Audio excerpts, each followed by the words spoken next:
let us try to show the total summary of the lesson on one page. As you know, it is mind map. In this lesson, production and employment. In this lesson, we see two concepts. So, two concepts. One is production, the other is employment. These two concepts we discuss in the lesson. See here. So, production. Regarding production, what we have discussed? We have discussed GDP, the gross domestic product. This concept we discussed. The definition, what is called gross domestic product? The value of final goods and services within a country in a particular year. It is said to be the gross domestic product. So this is the definition of gross domestic product we have discussed in the lesson. And next move on to final goods. When you read about final goods, definitely we look at the types of goods. See, the types of goods we have to know. Types of goods, we divide them into three parts.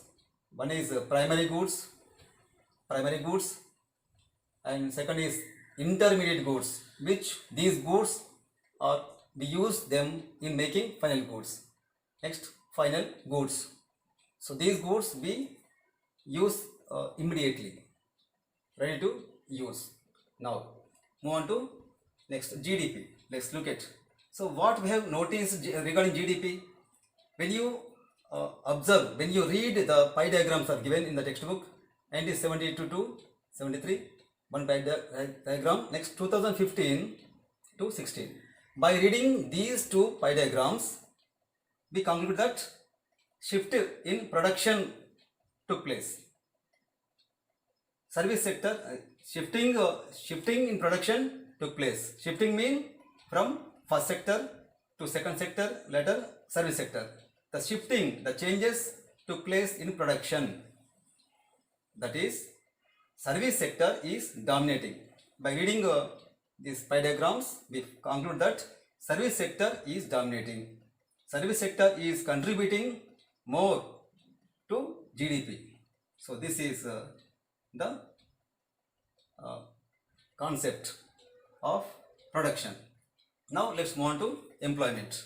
So what we have discussed regarding employment.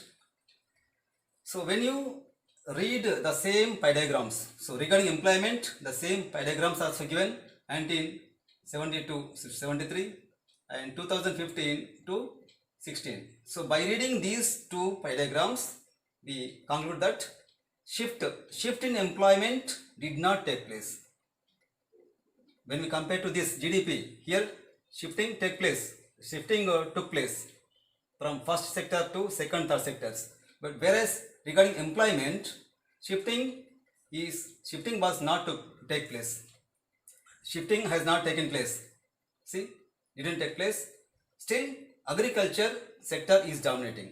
That is, more workers are in agriculture sector.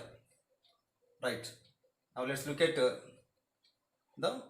why do you see more workers? Because there is no scope to go to second or third sectors. That is, jobs are not created sufficiently. There is no enough jobs in second, third sectors. So let's look at the types of employment. See, types of employment. Two types. Here, disguised unemployment. So what is called disguised unemployment? The situation where more people are engaged than required. So largely we see the situation in agriculture. So disguised unemployment is the situation where more people are engaged than required. That situation is called disguised unemployment.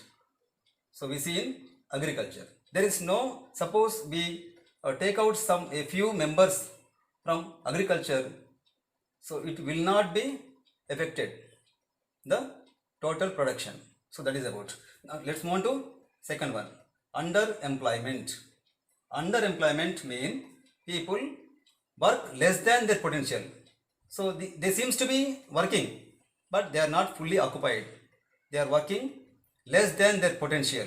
So So this type of employment or situation is called as underemployment. So when we see these two, so the disguised unemployment is a form of underemployment. The same symptoms, the same features we can see in this disguised unemployment. So this is the form of underemployment. Now, so people working less than their potential. So not only agriculture, we can see underemployment in many other sectors also. That is second sector, third sectors. Also, we can find this type of underemployment. So what are remedies? So they look at the remedies. Now let's move on to sectors. Sectors regarding employment. How many sectors are there?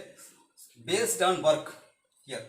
Based on work, we divide them into primary sector. Primary means, as we know, agriculture. Secondary, it is industrial sector. And third one is service sector. So these three sectors based on the work the people do. Now move on to second. It is based on working condition. Based on working condition, we divide the employees into two. One is organized sector, other is unorganized sector. So by studying the lesson, we know that what is called organized sector? The sector where the employment terms are fixed. Where the employment terms are fixed, that sector is said to be organized sector. And where the employment terms are not fixed, it is said to be the unorganized sector. Now, so as we know the differences between these two, now move on to third one. Based on working condition, working organization. Based on working organization, we divide them into public sector, private sector and joint sector. So this is all about the summary of the total lesson. As we know, in my previous classes already told you, we are discussing only the concept. The reading textbook and the lesson is compulsory and very important. Then only you are able to write any answer for any question in the examination.